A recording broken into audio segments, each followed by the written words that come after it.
Blair Bobier is an attorney, activist, and author. As a former public defender, he is drawn to Daya Foundation's efforts to bring yoga to jails and prisons. His criminal law practice emphasizes the importance of upholding everyone's civil and constitutional rights. Mr. Bobier serves on the Benton County Planning Commission and is nationally recognized for his pioneering work in election reform and political campaigns.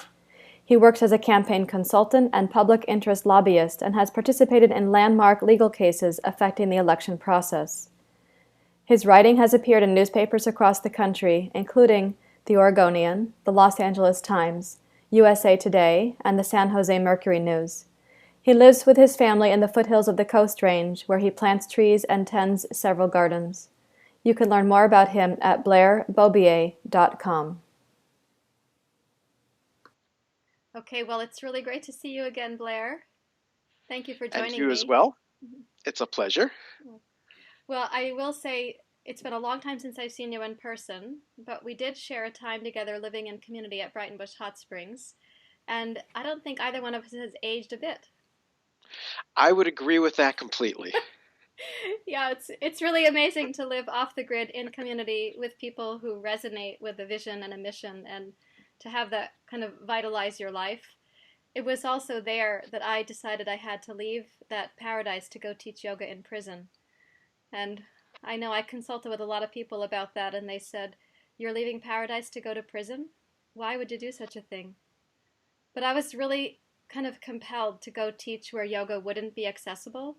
And now I look back on that and I say I was kind of compelled to go into the shadows where yoga and other people's wisdom could like intermingle, and I might learn something from the shadows that I otherwise wouldn't get to learn about if I stayed at Brighton Bush Hot Springs. I wonder if you could talk about your own journey from Brighton Bush back into criminal defense work and the experience you have with shadow stuff as well. Sure, because my time at Brighton Bush was kind of a bit of sort of the meat or the tofu in a shadow sandwich, because I came from the shadows and then went back to the shadows. So I started working in criminal defense during law school. I started being a law clerk at the public defender in Portland, Oregon, and then after school I went and worked as a lawyer as a public defender. Went to Brighton Bush, did a number of other things, and then a handful of years ago went back to working indigent criminal defense as a public defender, and now I also work as a legal aid attorney. So I've spent a lot of time working in the shadows or with people who are in the shadows, and it's a part of our world that very few people get to see. And it's different. It's populated by, I don't want to say different people, but people that other folks don't necessarily run into or don't get to learn their stories. And so I've worked with a whole spectrum of people who have not been as fortunate as we have been in our lives to have the kind of backgrounds or relative affluence that we come from, to have the education that we have. And there's a lot of people who are struggling and suffering. I find that in doing my work in criminal defense that there's a lot of addiction, there's a lot of health problems, and those are all the kinds of things that are really underfunded or swept under the rug or unaddressed in our society. And I think even people from the other end of the political spectrum realize that it would make more sense to address those issues up front than have to deal with them later. And I find that a lot of life in the shadows perpetuates itself, so that once someone gets into what they would call the system, they get snared in the system, snared, I should say, and it's hard or maybe impossible for some to get out. And what I mean by that is once someone gets a certain type of felony conviction, it's harder to get into housing, it's harder to get loans, it's harder to get jobs. And so the very people who really need those types of entry into society are denied the very entry that they need in order to become productive members.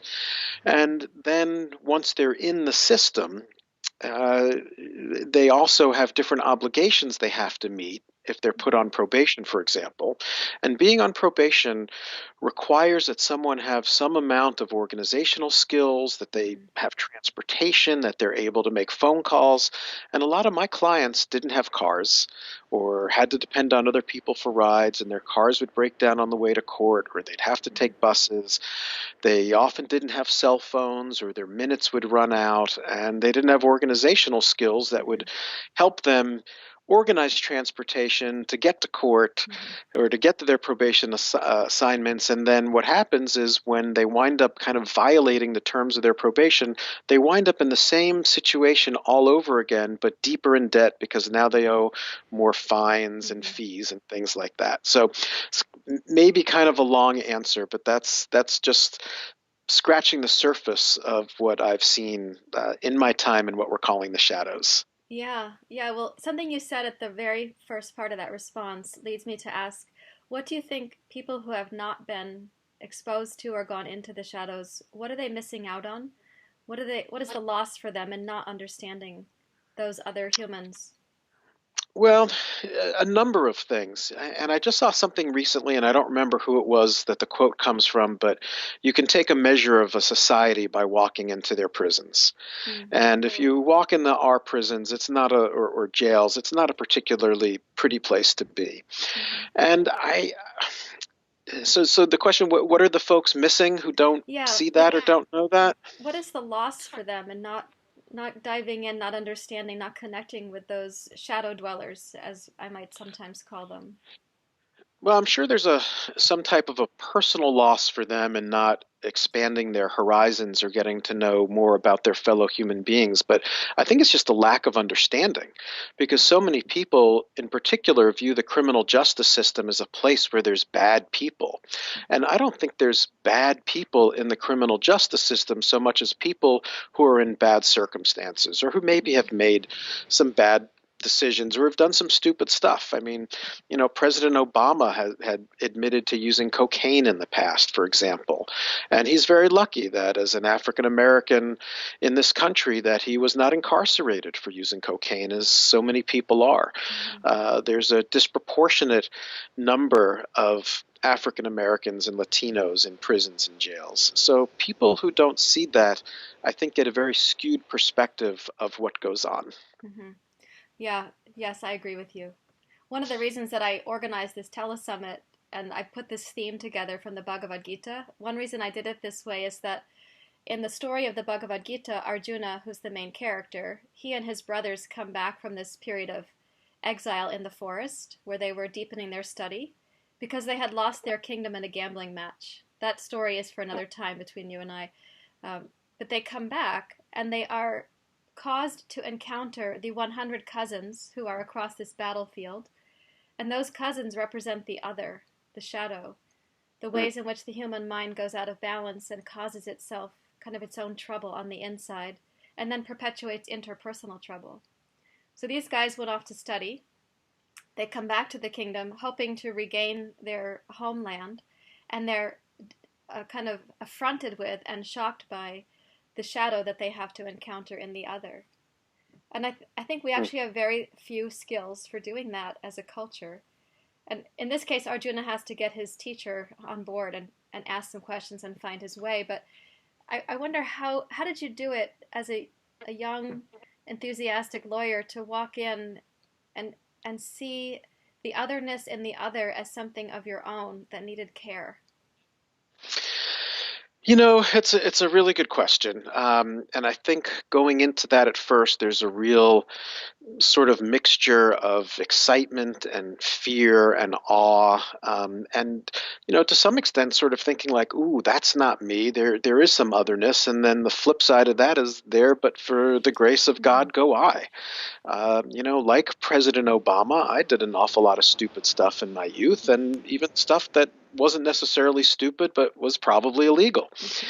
And living in the pale skin that I have afforded me perhaps the opportunity to escape circumstances that other people may not have. So uh, I think there's just in myself a certain amount of recognition of how fortunate I am, and also just empathy. I mean, I don't see a whole lot of difference between other people and myself, as I say, really just circumstances. And Mm-hmm. again, and I keep going back to these maybe religious or biblical expressions that I'm not a necessarily religious or biblical person, but they tend to explain things pretty well. And part of it is the golden rule. I just would do to others as I would want them to do to me. And as a lawyer, I had skills and language that they needed.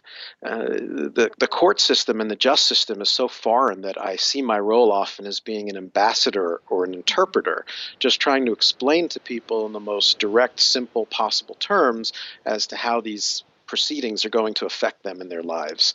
Mm-hmm. So I went into it and didn't know what to expect, and I have a lot of respect for people who do that on a really long-term basis. As I think I've told you, it's something that I've kind of gone in and out of. And when I was at Brighton Bush, there was a period when I was out of it and kind of recuperating from it, and I needed the recuperation in order to go back into it later. So I've spent a number of years doing it, but my hat really gets tipped to those people who do it on a long-term basis. Mm-hmm. Yes, as does mine. It's rigorous work, and can be tiresome. People can feel very alone, as it were, if their vision is one similar to yours, where there's empathy on board, not just like get through the system, get the job done, but that real human connection and empathy. That that makes your heart more porous to the experience other people are having. It does, and it can really be incredibly draining emotionally and spiritually and in oh so many ways because it's really difficult and people go through a lot and there's a lot of injustice. And Mm-hmm. I think one of the things that fascinates me is when I go to different courthouses around the state that you see that it's a certain segment of society that's there. And those are the people, as I say, who are snared in the Mm-hmm. process. And you look around and you think, boy, this is just such a fraction of quote unquote crime that's going on, but you don't see any bankers in there. You don't see the Mm-hmm. people who wreck the economy through the mortgage crisis. You don't see people who are doing insurance fraud by and large. And so it's not white collar crime that's showing up so much in the courthouse. It's really sort of petty stuff and things that are um, perhaps used by other elements of society to kind of suppress other elements of society. Mm-hmm. Yeah, so you're really kind of looking at a battle going on in there. This group of society members, this group of society members, a conflict between values, would you say?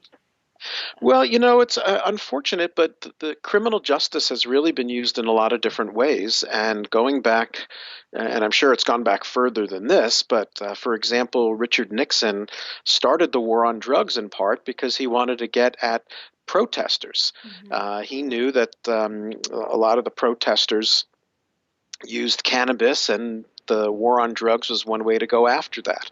I think Ronald Reagan had gone after free speech, protesters Mm-hmm. that way, and we see different things now where protesting, different legislatures have looked at making types of protests illegal or making protesters pay for the costs of their protests. So different things, environmental activism has come under attack in different Mm-hmm. legislatures. So yes, it's very definitely used as a tool by those in power against those who are out of power or who want Mm-hmm. to um, uh, those who want to dissent, among Yeah. other things. Mm-hmm. So what would you? Change agents. Yeah, yeah, that's where I seem to have been led in my life to be a part of the process of change, and I don't think I had any cognition about it. It wasn't actually cognition that drove me to do what I'm doing. It was some other haunt, as I like to say. I had this urge to teach yoga in prison. I couldn't explain it intellectually or cognitively. I couldn't even really explain it spiritually at the time, but I was haunted to do it. And so I sometimes think of myself as a change agent, but like an agent in a chemical process, I need other agents to be in there, other processes Mm-hmm. to make it happen. So, what would you say to someone who's enthusiastic, passionate, maybe a little bit educated, but not deeply educated yet? Where do they start this conversation? I guess with themselves, for starters. I think that's just something that people maybe have that awakening or that bit of idea, initiative, and then taking it somewhere else. I've done a lot of different things where I've been really fortunate to have found that other right partner or person that I go to and say, gee, I've got this crazy idea. And then the other person says, I kind of like that crazy idea. And then you're off and running. Mhm. So I've found that it really doesn't take much to get things going. And in fact, one person can do a phenomenal amount, as you yourself have shown. I mean, you took the initiative to do this and started a whole thing, which is fantastic.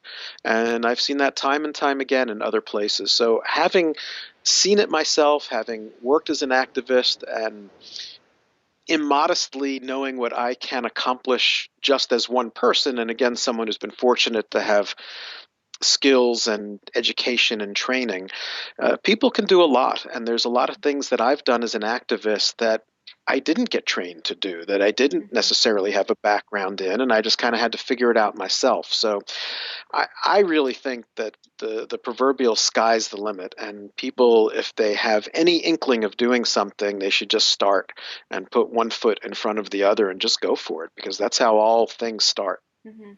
And a lot of times in the yoga and social justice community, we're having a conversation about kind of like unpacking our own baggage, understanding our own shadow, looking at our impulse to do good, and checking to see if it's laced with things like power or prejudice. How important has that been in your community, and what do you make of those questions? In my community, Well, the community of other like legislators or lawyers or advocates that you know. I don't know. I do know that I remember hearing some green activists say a while back that I'm not afraid of the P word, of power, Mm-hmm. and that those people wanted power for their ideas. They didn't necessarily want power for themselves, but understanding Mm-hmm. what power is and how to use it, and how to use it as a force for change and for good. And maybe there's people, certainly from the activist side and anywhere else, who have their ego on the line. I think really what we see more of is systems that perpetuate themselves. I mean, once someone gets elected to office, their number one job seems to be staying in office and Mm-hmm. getting reelected. And they don't necessarily serve their constituencies. Mm-hmm. So I'm drifting away from the Drifting is question. fine by me. I'm following you. Mm-hmm. So I think everybody's got their own shadow or ego or um, maybe motivation for doing things, but I don't know in terms of being an activist that I necessarily sort that out so much myself, or that I see others sorting it out. I think that people just realize that we have work to do, Mm-hmm. and these are the times that we're in, and the work needs to be done, and you just kind of roll up your sleeves and do it. Yeah. Yeah, I really resonate with what you're saying about the P word and the power in ideas or the power of like basic goodness getting acted on.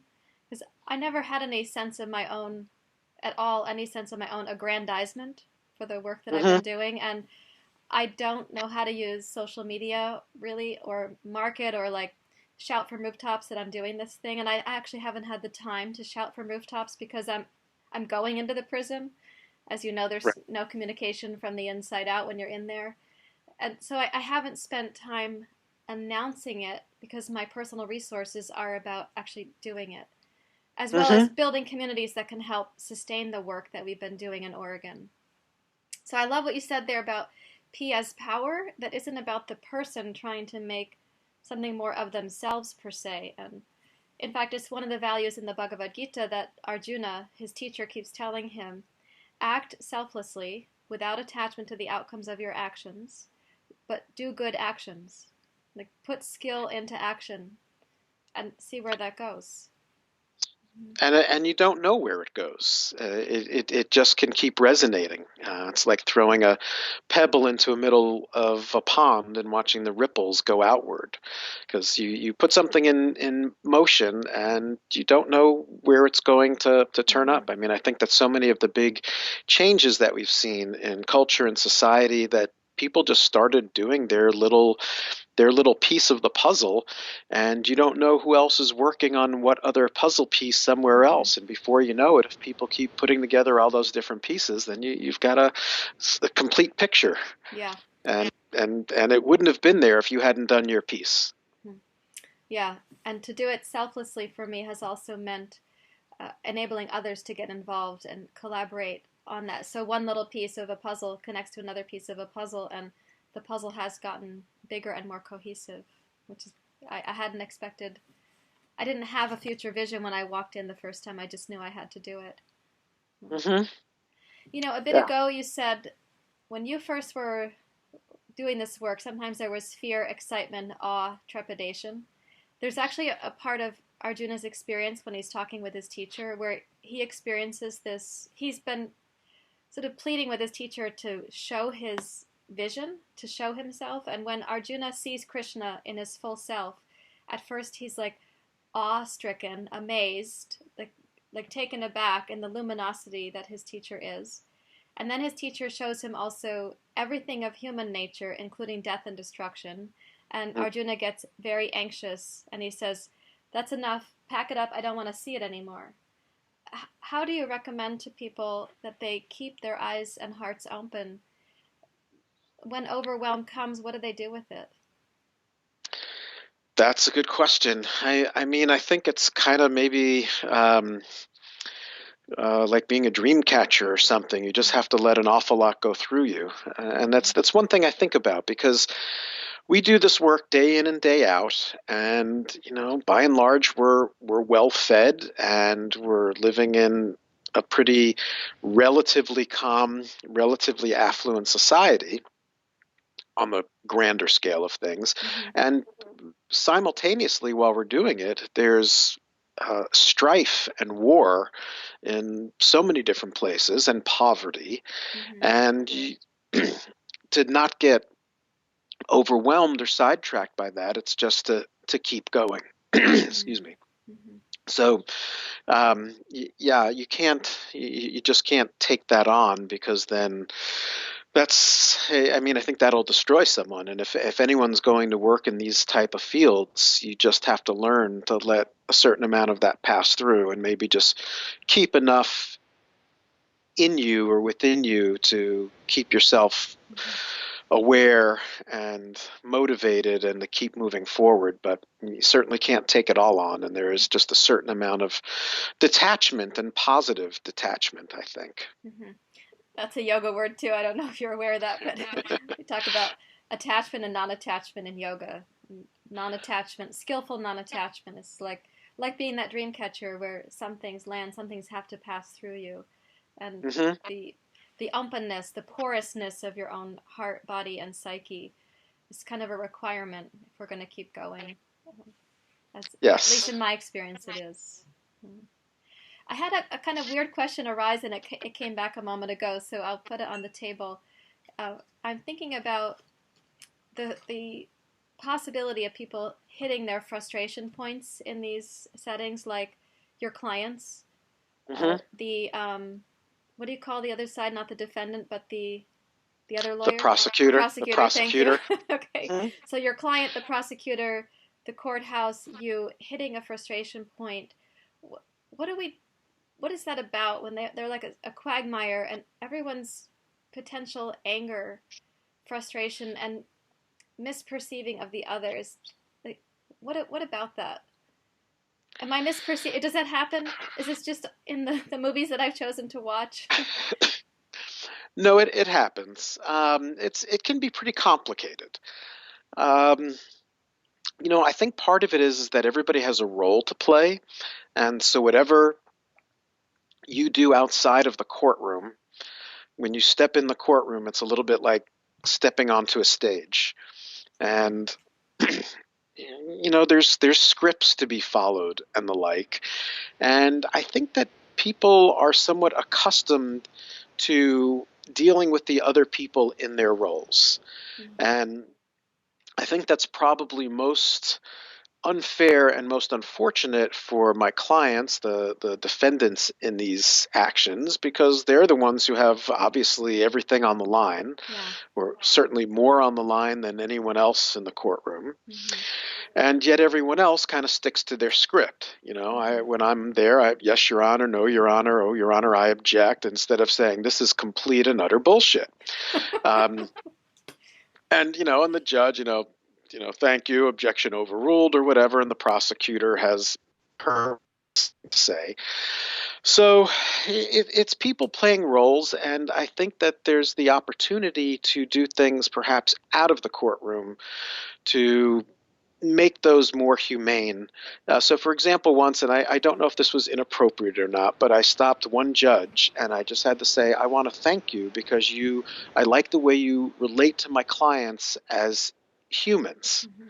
And I just had to let this judge know that, because some judges would not go that far or go that deep in really trying to figure out what's going Mm-hmm. on with clients, or just addressing them as a mother or a daughter or Mm-hmm. some kid who's struggling to get through school or work. So recognizing everyone's humanity is really helpful. Yeah. Yes. That's one of my core values. What do you make of today's divisiveness based on the election and your experience in this? Um, well, I think it has probably just exposed that which has always been there.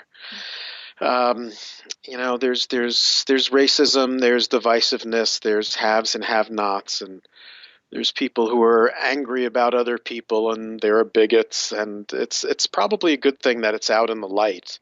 What's not such a good thing is that people in positions of power, by either supporting or not demonstrably opposing racism, bigotry, are empowering others to act in those ways. So that's really unsettling. Mm-hmm. But again, I think it comes down to recognizing people's humanity. And as we talked about the other day, I think there's a lot more commonality with people than there are divisions. And I live out in the country. I live in a pretty rural spot that's kind of conservative and kind of Republican. And I know many of my neighbors are, and people that are at my kids' school, people that I carpool with, but we all have the same things that we want. We want our kids to be happy and safe and get a good education, and I think we all want to have clean drinking water, and we Mm-hmm. want the roads to work so we can get back and forth to places. So I think that the divisiveness in part exists, but I think there are also other forces that play up the divisiveness for their own gain. Mm-hmm. And it certainly behooves certain types of politicians to accentuate the divisiveness or prey on it. Certainly the media does, Mm-hmm. because the more clicks they get by making things more divisive and more exciting, the more um, revenue they generate. Mm-hmm. So I think in some ways that's a particularly dangerous trend. Mm-hmm. And we, as just humans and citizens, need to figure out how to skillfully circumvent that, to create our own communication circles Mm-hmm. and make sure that we stay respectful. And I think that is one good thing about the courtroom and certain political processes, is Mm-hmm. where you can say things like, Your Honor, prosecutor has said such and such. However, the law shows such and such, and you can say that without saying, that person's a jerk, or that Mm-hmm. person didn't do their homework, or has no idea what they're talking about. You just focus on the issues, and I think that's kind of keeping your eye on the prize kind of thing. Mm-hmm. And I think it's something not to take political sides, and I will say I didn't vote for Barack Obama, but I think he has been very skillful and diplomatic, and particularly in the last part of his presidency, where he was really having to straddle some fine lines in terms of this incoming administration. And I Mm-hmm. think he's done a really good job of addressing issues without inflaming them. And I think that's a good model to follow. Mm-hmm. So, how would like average citizens who don't have his elegance or yours with language, how would they start conversations if they perceive there's this big discord? How do they start the conversation, what I might call like a social justice conversation that still has heart and it has purpose, not just the louder you can yell, you're the winner. How do they get So started? I think the most important thing is to listen. So if I was talking to someone, I'd ask a question and then I'd shut my mouth and listen for a while, because that's the best way. You don't know where that other person is coming from. You don't know why they have the positions that they do, and you shouldn't make those kind of presumptions and then start building presumptions on top of presumptions. So maybe just ask that person that you work with or that neighbor, hey, why do you support this? What do you think about this? Mm-hmm. And then take it from there. Mm-hmm. And when somebody starts to get heated, what happens, by the way, to Arjuna is in the beginning of his experience, he has a dry mouth, his heart is palpitating, and his hair is standing on end. So he's, of course, having like a panic attack. He's very anxious. What about they're in it, they're having the conversation, and they get activated? Uh, you know, um, that happens to all of us. And I think we've probably all seen what happens when you either allow yourself to escalate, as I've done more often than I'd care to admit, or when you have to realize that the more excited that someone else gets is the time for you to get more and more calm and more grounded. Mm-hmm. And sometimes the best thing you can do is just say, I think we need to continue this conversation another time. Mm-hmm. It's always okay to kind of de-escalate, walk away, put something on ice. Mm-hmm. I think that's one thing a lot of us forget is we don't always have to do something just because we start it. Mm-hmm. Someone asks you a question or someone wants to put you on the spot. Doesn't mean you have to stay there. It's like, thank you for your question. I'd like to think about this and get back to you. Mm-hmm. Yeah. Well, the issues apparently aren't going away because human nature's been doing this particular kind of dance with different narratives and different dates and names for a long time. So the issue and the opportunity isn't actually going away. It just seems very fired up right now, given the circumstances in our country. And that divisiveness doesn't seem to put people in their most clear self for having the conversations. Like they're geared up to be on their side, and the other person is on the opposite side. It's true. It's true. And that's kind of the $64,000 question. It's a good one. And I look back to historically the civil rights movement, and I loved how when people did those protests, how dignified they were, Yeah. and they wore suits and dresses, and really just by their manner put things on a whole different level of discourse.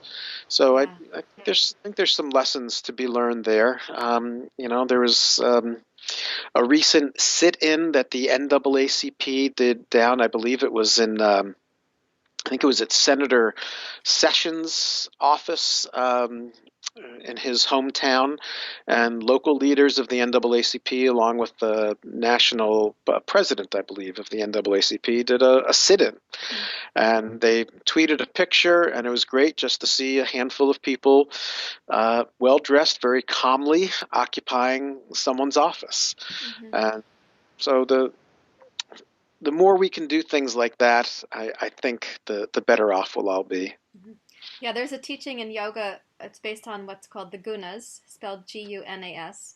There are three gunas: tamas, rajas, and sattva. So sattva is that guna that's the most elegant, the most lucid, the most like translucent. It's the most porous, the least likely to get agitated. Rajas is the guna that is easily agitated. It can be when it's horizontal, it's like going out in greed and delusion. And tamas is the element that's the most inert or kind of pulled downward. So people isolating or withdrawing or collapsing and saying, like, I'm moving to Canada. People Mhm. retreating, that would be tamas. People arguing and fighting out against, that would be rajas. And sitting in the elegant possibility of like clear, lucid, open conversations that are honest and courageous, that would be up in the sattvic realm up here. And this is discussed in the Bhagavad Gita as what's recommended is the sattvic approach, not the rajasic or the tamasic approach. Mm-hmm. What do you make of that? That's exactly what I was saying. Ancient yoga wisdom.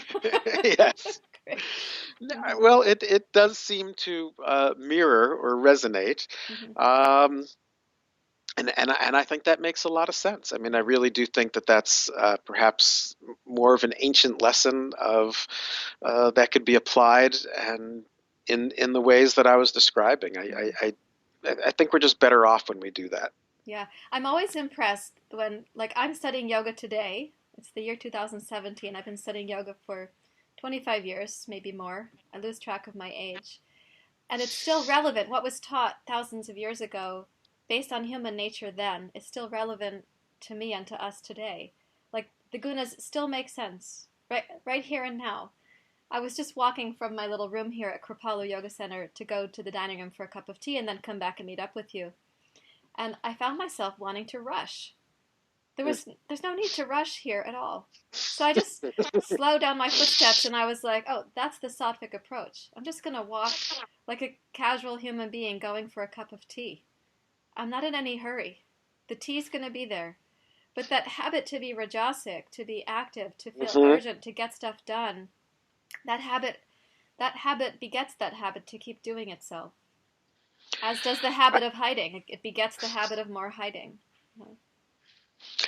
I could use some more yoga lessons, I think, because that Oh. would be really helpful. Well, I did something similar. I was walking outside. I live in the country, and I was rushing back inside, and I had to stop myself and stop and listen. And there's two creeks out here, Hmm. and I just got to stop and listen to them both.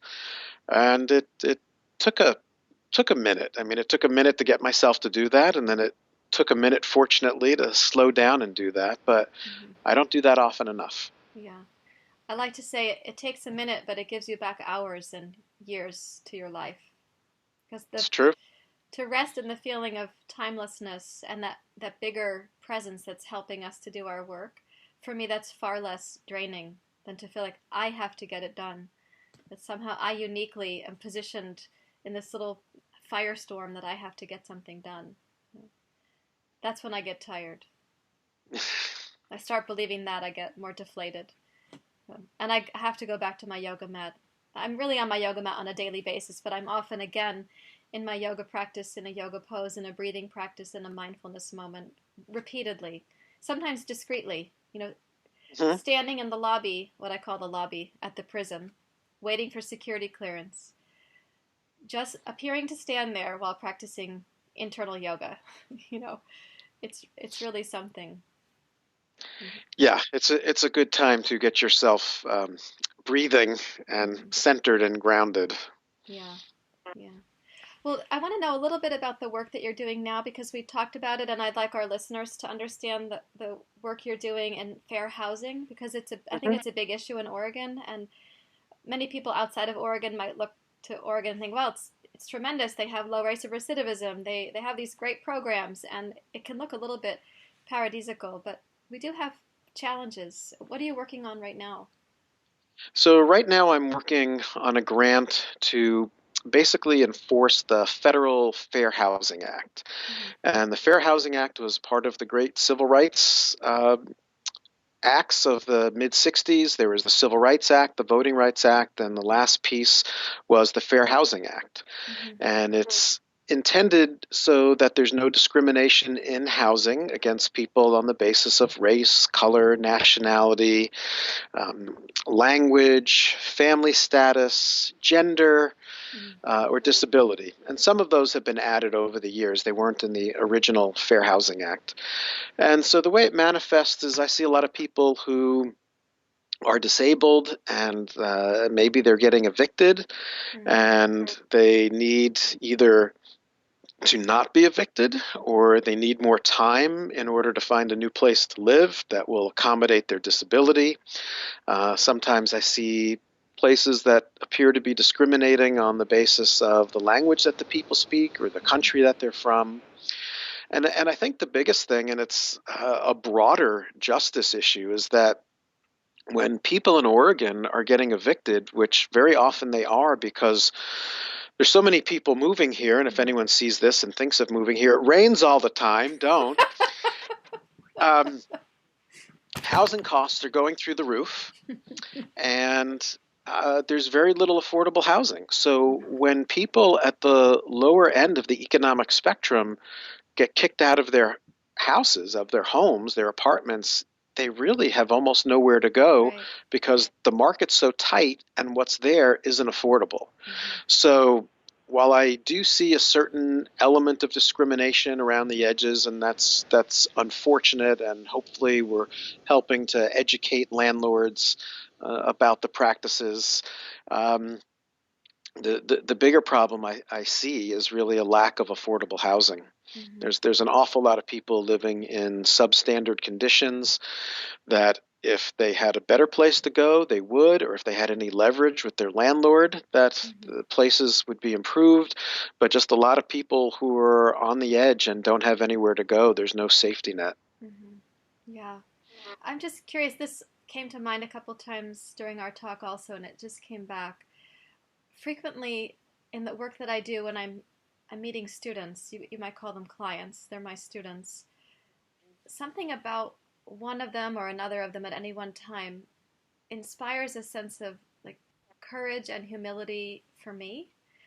And it's often a very surprising interaction. I I'm taken by surprise. It's not that I'm not available to that courage and humility. I'm surprised by when it emerges because it seems like a moment where it wouldn't be expected.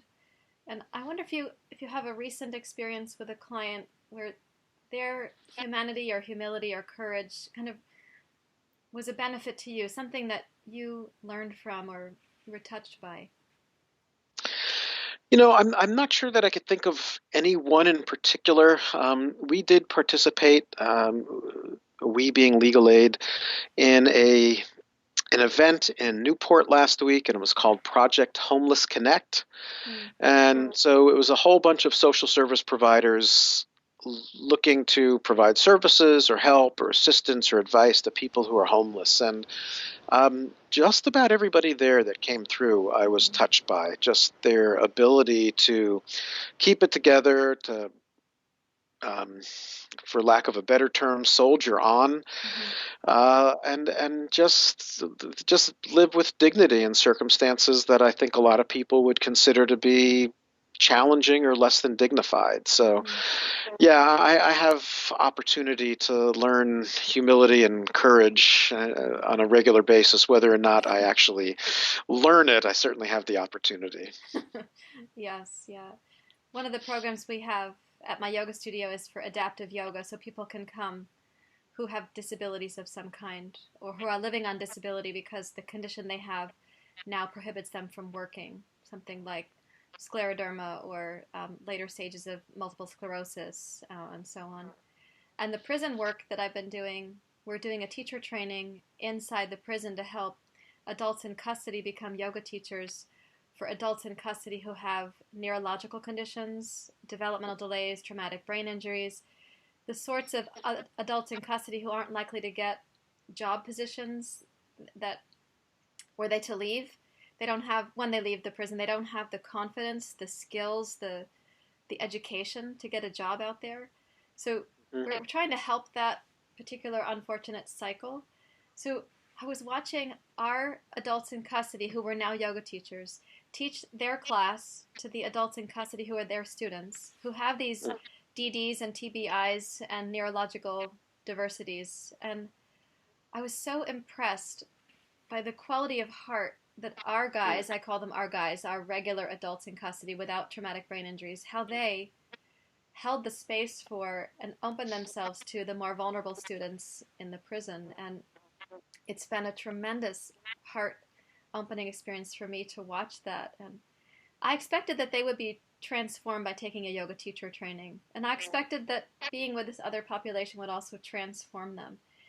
But I underestimated the amount of kindness that was going to come through these guys. And that tells you that it's exponential because I have pretty high standards for human nature. I'm thinking big here that it's possible. So I was just, sometimes I just bask in the back of the classroom watching them teach and I think, whoa, this is so remarkable. I wish citizens on the outside could see it. They could see this person who's in here for life, which means a Mm-hmm. significant crime committed as an adolescent. He's in here for life doing this. and meaning every word of what he says to his students Right. and so on. So, yeah, it's big. Yeah, it is. Mm-hmm. It is. Yeah. Yeah, and maybe there's if there's a way to share that or communicate that, maybe there's something to be said for that, to let others kind of see what you got to see. Mm-hmm. Yeah, of course, we have to find our ways to do it because there are regulations upon regulations about what can be shared outside of. Yes, yes, there There's are. requirements and security processes and such. So I get to share the glow that comes to me through it, and hopefully Yeah. that's also a catalyst for people. Well, in the time that we have left, just a couple minutes remaining, is there anything that I haven't asked you about that you'd like to let our listeners know about, or a perspective that I didn't touch on that you'd like to add?